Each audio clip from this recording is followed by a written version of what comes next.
Jadi dengan 6 tiang itu menandakan rukun iman.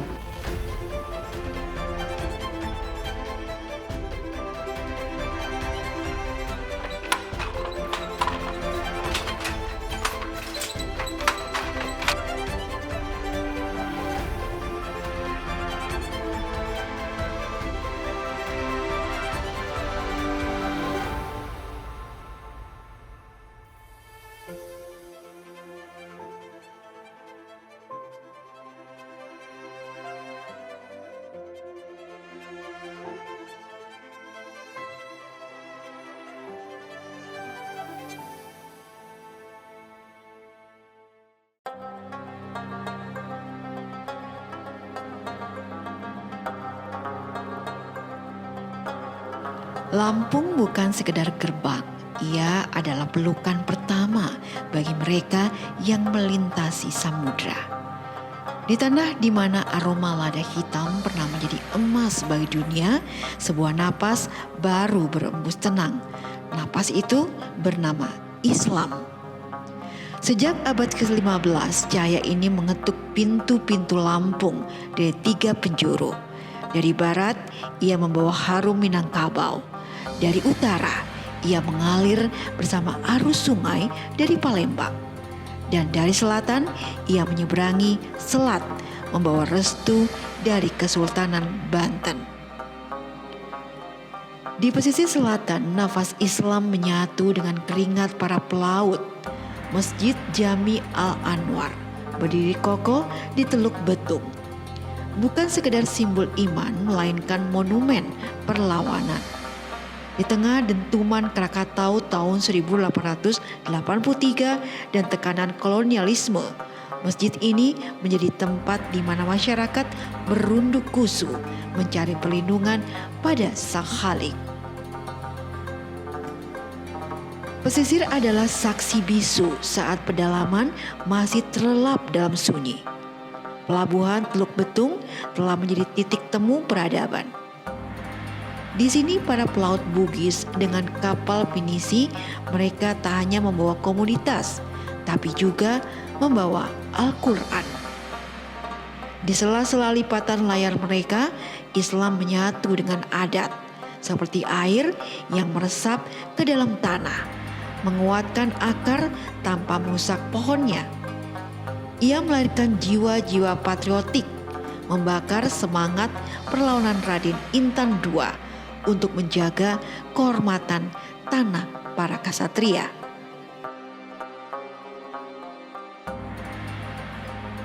Pertama-tama ada 3 bersaudara sepupu datang dari Sulawesi daerah Bone. Namanya satu Muhammad Ali, yang kedua Kiai Haji Saleh, yang kedua Ismail. Datang ke sini. Datang ke sini lama kemudian di sini ada pelabuhan Gudang Agen sama Gudang Lelang.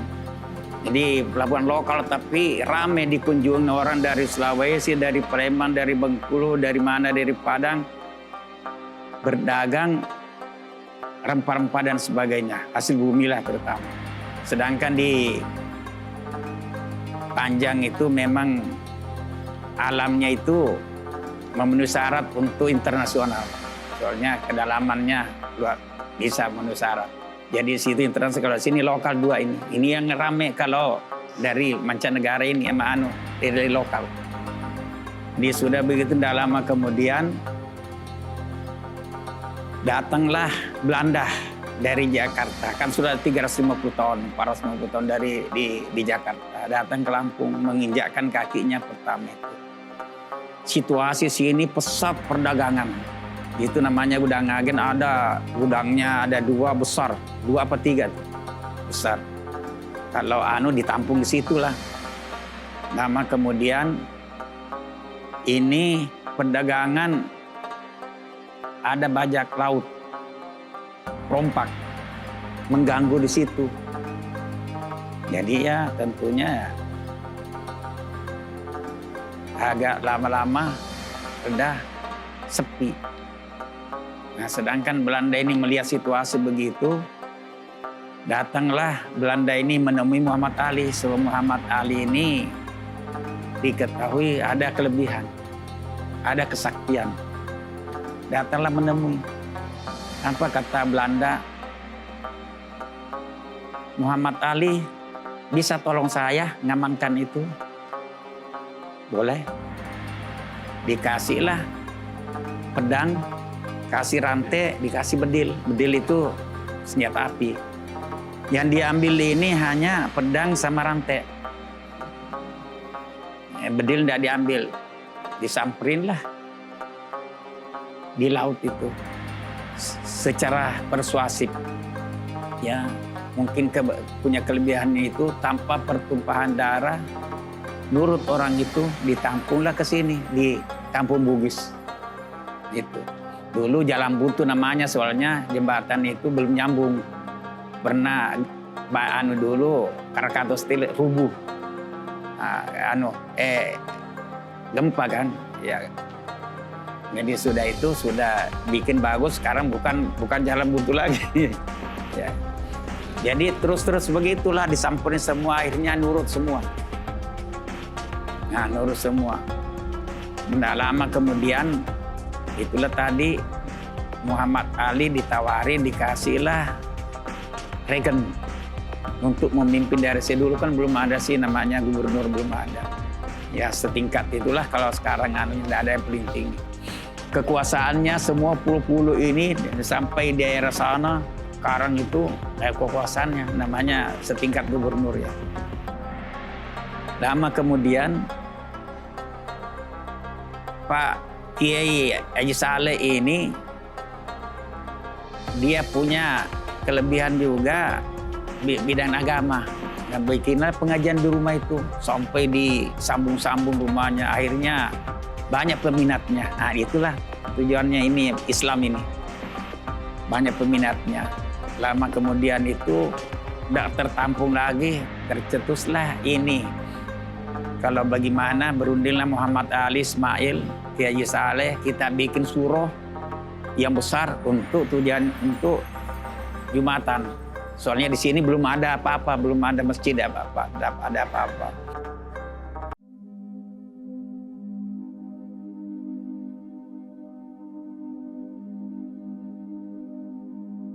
Islam masuk ke Lampung tanpa mengunus pedang. Ia menyusup melalui aroma lada yang memikat dunia. Lalu berdialog dengan adat di bawah nafas Nuwu Sesat. Agama dan budaya di sini adalah satu tarikan nafas yang tak saling meniadakan.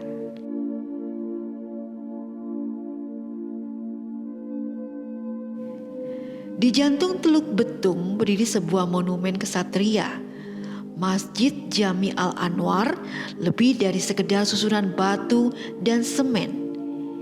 Ia adalah rangkuman rindu para perantau Bugis akan rumah Tuhan. Didirikan di atas tanah yang pernah diguncang dahsyat letusan Krakatau pada tahun 1883. Masjid ini menolak runtuh. Dahulu ia hanya sebuah surau bambu beratap rumbia, tempat para nelayan mencuci kaki dari garam kehidupan, bersujud mencari ketenangan. Namun di bawah bimbingan Kiai Muhammad Soleh, surau ini bertransformasi menjadi marsusuar ilmu. Kiai Muhammad Soleh bukan sekedar guru. Ia adalah teduhan bagi semua golongan, tanpa memandang kasta atau suku. Ia membawa pintu rumahnya bagi siapapun yang haus akan cahaya Tuhan.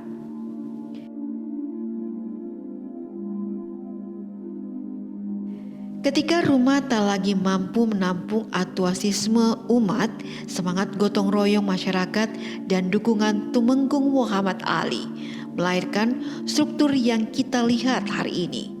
Sebuah simbol bahwa di Lampung, Islam adalah pemersatu yang merekat retakan perbedaan.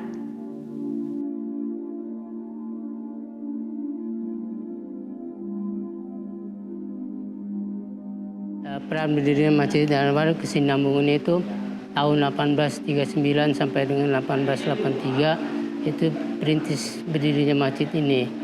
1883, 1888 tuh meletus Gunung Krakatau. 1883 sampai 1888 tuh dibangun kembali lah masjid ini tahun 1888. Masjid ini berdiri yaitu selain untuk beribadat itu perdagangan. Masjid ini berdiri dengan 6 tiang, yaitu menandakan rukun iman. Dan adapun tulisan-tulisan itu adalah Al-Quran semua sebetulnya. Yang ini Yasin di atas ini. Itu dibuat tahun 1997. 1997 zaman kepemimpinan Pak Gafar Anwar. Tahun 1997 sama dengan mimbar itu. Ada itu kan bacaan 1997. Mimbar itu. Waktu boleh berlalu, namun sisa-sisa keajaiban tetap tertinggal. Di dalam sunyi Masjid Al-Anwar ada benda-benda yang menyimpan suara masa lalu. Lihatlah tiang-tiang itu, mereka adalah saksi bisu doa-doa yang dipanjatkan saat malam paling gelap sekalipun. Dengarlah cerita tentang meriam tua itu. Dulu suaranya bukan untuk menghancurkan, melainkan untuk menandai waktu sholat dan berbuka puasa, memecah hening dan menyatukan hati warga Teluk. Jejak ini pun memajang hingga ke utara. Di Tanah Tulang Bawang, di sana makam Tubagus Haji Muhammad Saleh berdiri sebagai penanda pengaruh kuat Kesultanan Banten. Beliau adalah jembatan spiritual yang menghubungkan tanah para sultan dengan bumi Lampung, memastikan bahwa syiar Islam merata dari pesisir hingga ke jantung rimba. Nah itu zaman Portugis kan, ada meriam 2 di situ. Itu di Sundul itu bisa meledak jadi kedengaran 3 kilo lebih. Jadi sudah itu lama kemudian ya itulah dikasihlah hadiah itulah, termasuk dikasih itu rantai emas. Sekarang masih ada di Jakarta rantai emasnya. Jadi sudah tidak lama kemudian itu Muhammad Lail ini mempersunting gadis Lampung. Di antaranya Olah Gading, Kuripan lah, situlah ya, itu kan sisir. Maka dikasih gelar Temenggung. Nah, itulah ceritanya. Sudah itu dibangunlah masjid ini, ada surah dulu. Jikal menjadi masjid ini sekarang ini. Sudah itu dibangun itu tiangnya bambu betung, dindingnya geribik, atapnya rumbiah. Nah, itu ini tiangnya masih asli ini. Nah, itu. Jadi sudah tidak lama kemudian hampir 50 tahun itu meletuslah Krakatau. Habis semua mulai gudang tersapu.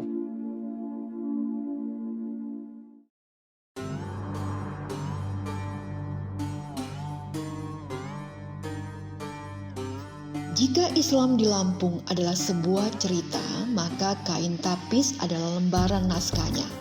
Jauh sebelum benang emas masuk, tapis adalah identitas keningratan. Namun ketika cahaya Islam menyapa, ia tak menghapus tenunan lama, melainkan memberi makna baru pada setiap motifnya. Lihatlah bagaimana benang-benang emas ini merambat perlahan, seperti dakwah para wali yang masuk dengan kelembutan. Ia tidak memaksakan warna baru, namun menyatu, mengisi ruang-ruang kosong hingga tercipta harmoni antara kemewahan dunia dan kerendahan hati di hadapan Sang Khalik. Motif-motif kuno yang dunia melambangkan kekuatan alam perlahan bersalin rupa. Islam membawa nilai-nilai tauhid yang tersembunyi dalam pola-pola geometris dan sulaman flora. Tapis pun berubah dari sekedar pakaian upacara menjadi simbol martabat seorang muslimah Lampung yang menjaga kehormatannya. Membuat tapis adalah melatih kesabaran, persis seperti perjuangan menyebarkan syiar di tanah lada ini. butuh waktu berbulan-bulan untuk menyelesaikan satu helai mahakarya. Sebuah pengingat bahwa membangun peradaban iman tidaklah instan. Ia butuh ketekunan, helai demi helai, sujud demi sujud.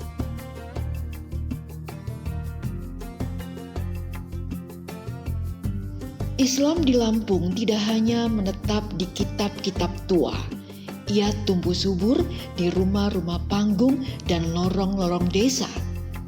Disinilah di kaki perbukitan Tanggamus identitas Islam dan adat menyatu menjadi satu tarikan nafas. Tak ada sekat antara keyakinan dan keseharian. Setiap sapa adalah doa dan setiap gotong royong adalah ibadah yang mewujud nyata.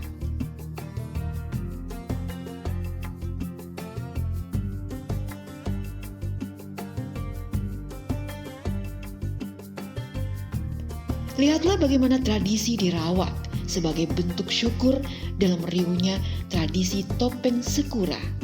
Kegembiraan masyarakat meledak dalam warna-warni kain dan topeng yang unik. Sekura adalah simbol silaturahmi yang diajarkan oleh iman. Di balik topeng-topeng ini terselip pesan kerendahan hati bahwa di hadapan Sang Pencipta semua manusia adalah setara dalam kegembiraan.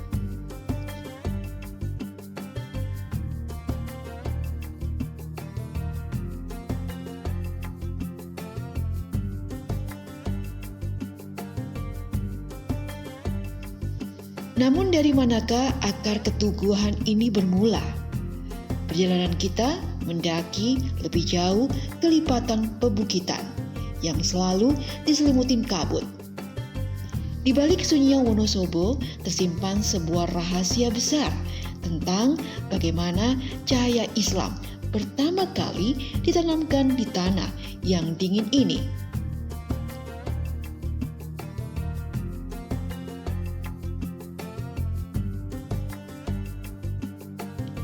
Di sini kita menemukan nisan Pangeran Jiwa Kusuma, putra dari Sultan Hasanuddin Banten. Kehadirannya di tanah Tenggamus bukanlah untuk menegakkan kuasa dan ningratnya, melainkan untuk sebuah pengabdian dakwah yang sunyi. Makam yang bersahaja ini menjadi bukti bahwa para pejuang ini telah menanamkan benih iman begitu dalam, hingga tak akan pernah bisa dipisahkan dari jati diri kesatria Tanah Lada.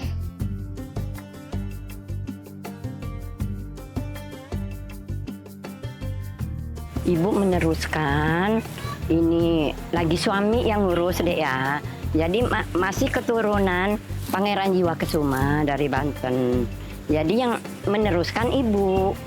Yang penjara sering datang kalau mau menjelang Ramadan. Tadi aja ada 1 bis tadi. Kemarin-kemarinnya juga ada 1 bis. Jadi yang pengunjung tuh masih ada deh. Pangeran Jiwa Kusuma ini anaknya Sultan Maulana Hasanuddin. Dia menikah sama Putri Lampung, makanya dia adanya di Lampung. Oh, enggak tahu itu deh kalau dia penyebar agama Islam tuh. Tapi dia ini pembela di Lampung ini. Waktu dulunya dia ya nyebrang itu kan pakai kain putih selembar itu, yang ngebawanya itu, tapi keramat itu nggak masuk deh. Makam itu nggak masuk di ini di Banten, nggak masuk. Itu Raja Jimat Kuasa itu yang bawanya dulu pakai kain putih selembar itu dulu itu. Kan dulu nggak ada kapal. Jadi itu jadi perahunya itu dulu. Maka dia sampai ke Lampung dia. Di Lampung menikah juga sama Putri Lampung dia. Pangeran Jiwa Kusumanya. Makanya dia adanya di Lampung dia. Anak-anak cucunya deh, anak-anak cucunya. Terus ini apa namanya? Yang lain ini nggak keluar deh, nggak masuk deh. Ya banyak sih di sini, cuman yang adanya ini ada juga apa itu Bujang Gadis. Bujang Gadis itu dia rela dipotong dulu, lagi zaman dahulu kala ya. Jadi paling cantiknya itu, maka dia rela dipotong adanya makamnya Bujang Gadis itu.